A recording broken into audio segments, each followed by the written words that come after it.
Hi friends, అందరికీ నమస్కారం. Welcome to employees updates. ఈ ఛానల్ ద్వారా టీచర్లకు, ఉద్యోగులకు మరియు పెన్షన్లకు సంబంధించి ఎప్పటికప్పుడు లేటెస్ట్ అప్డేట్స్ తెలియజేయడం జరుగుతుంది.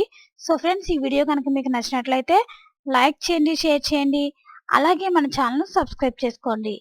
పెన్షనర్ల యొక్క ఇన్కమ్ ట్యాక్స్ వివరాలు 2022-23 మీకు పెన్షన్ మరియు డిపాజిట్లపై వచ్చే వడ్డీ కలిపి 5,50,000కు లోపల ఉంటే మీరు ఈ నెలలోనే ఇన్కమ్ ట్యాక్స్ రిటర్న్ ఫైల్ చేయవచ్చు. మీకు పెన్షన్ మొత్తం డిపాజిట్లపై వచ్చే వడ్డీతో కలిపి 5,50,000 పై చిలుకు ఉంటే మాత్రం ట్యాక్స్ కట్ చేసి ఉంటే అది టీడీఎస్ చేసిన దాకా ఈ ఫైలింగ్ చేయకూడదు. టీడీఎస్ చేసిన తర్వాతనే మనకు కట్టిన ట్యాక్స్ కట్టినట్టుగా మనకి 26AS/AISలో చూపిస్తుంది.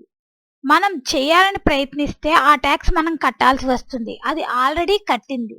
టీడీఎస్ చేయకపోవడం వల్ల మమ్మల్ని కట్టమని చూపిస్తుంది. అందుకని ట్యాక్స్ పడిన వాళ్ళందరూ కూడా ఈ ఫైలింగ్ చేయాలంటే ఎస్టీఓ ఆఫీస్ వాళ్ళు ఫామ్ 16 అనగా మనం ట్యాక్స్ కట్ చేసి ఇన్కమ్ ట్యాక్స్ సంస్థకు పంపినట్లు ఇవ్వాల్సి ఉంటుంది. ఒకవేళ ఎక్కువ ట్యాక్స్ కట్టుకుంటే అది రిఫండ్గా తిరిగి వస్తుంది.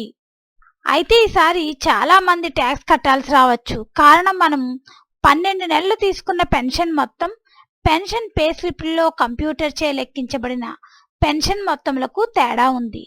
నేను గమనించిన ఒకరికి 30,000 రూపాయలు తక్కువగా చూపి ట్యాక్స్ కట్ చేసింది కంప్యూటర్. మరి ఆ 30,000 మనకు చెల్లించబడింది.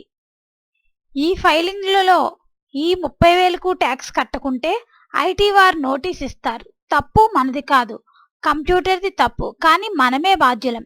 చెల్లించాల్సిన ట్యాక్స్ 10,000కి ఎక్కువగా ఉంటే మాత్రం వడ్డీ మరియు పెనాల్టీ కూడా పడుతుంది.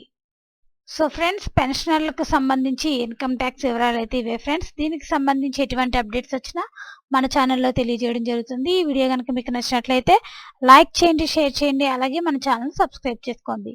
Thanks for watching this video.